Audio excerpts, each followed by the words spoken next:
Dear colleagues, today is 160th day of Ukraine's fight for freedom. My name is Natalia Starovoit and I'm representative of Mediacentru Ukraine. Our guest today is Andrii Klymenko, a Crimean journalist, co-founder and editor-in-chief of Black Sea News Net. It's a known fact that the first vessel with Ukrainian grain left the seaport. So what do we know about this shipment and how was it planned?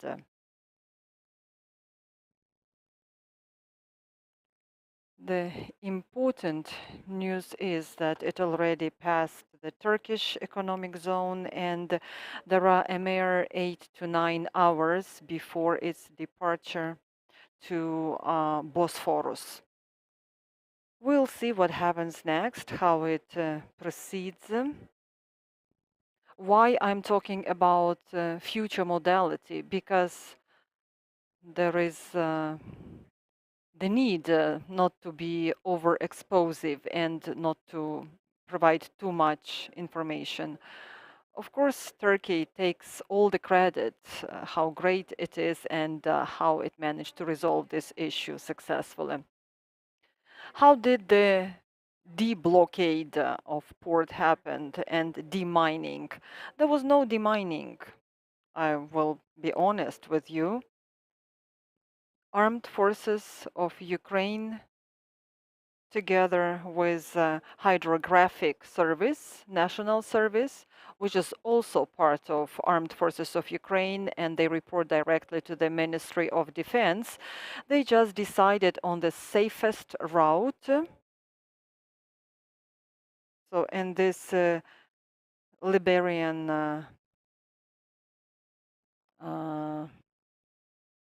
route, this Liberian ship that followed the cargo ship carrying grain and it just oversees its security. What are the risks of not getting to its destination? The risks are minimum. Of course, we can always picture worst case scenario, some kind of sabotage or diversion, but so far it looks good, the situation looks good, and it might reach its destination safely. How are you going to inspect this vessel and how is it going to return back? No information about inspection procedure. I believe that it makes sense not to disclose this information, and it has been done for a purpose by this joint working group and contact center. And I hope that our colleagues, our media colleagues, are working, and I know that there is Asman Pashanov's group working there on the site, and I hope that they will provide us some details about this shipment. What do we know about other ports, about Chornomorsk, Pivdenny? Because we know that this shipment left Odesa port, this first cargo.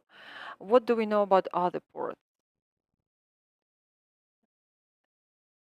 At the beginning of the war, on the 24th of February, Chornomorsk port, there were 22 cargo ships waiting in the port. Most of them were bulkers. So these were big cargo ships that can carry ore, iron ore, charcoal, grain, etc. Our Ministry of Infrastructure says that 16 cargo ships are already loaded with grain and they are ready to leave the port. How many are going to actually leave the port? No one knows. Turkey hopes that the first cargo ships that are going to leave the port will be those that belong to Turkey. I think that's true. There are 5 or 6 of them. I know that Turkey really worries and takes care of those cargo ships that belong to Turkish companies, and it's absolutely understandable.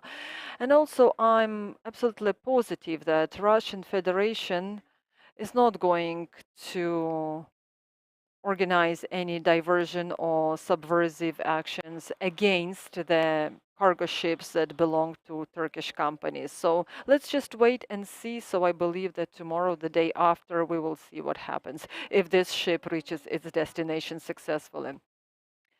If it happens so, what other ship is going to leave the port? I don't have this information. The fact that the ports were unblocked, how does that help the situation in Ukraine and worldwide?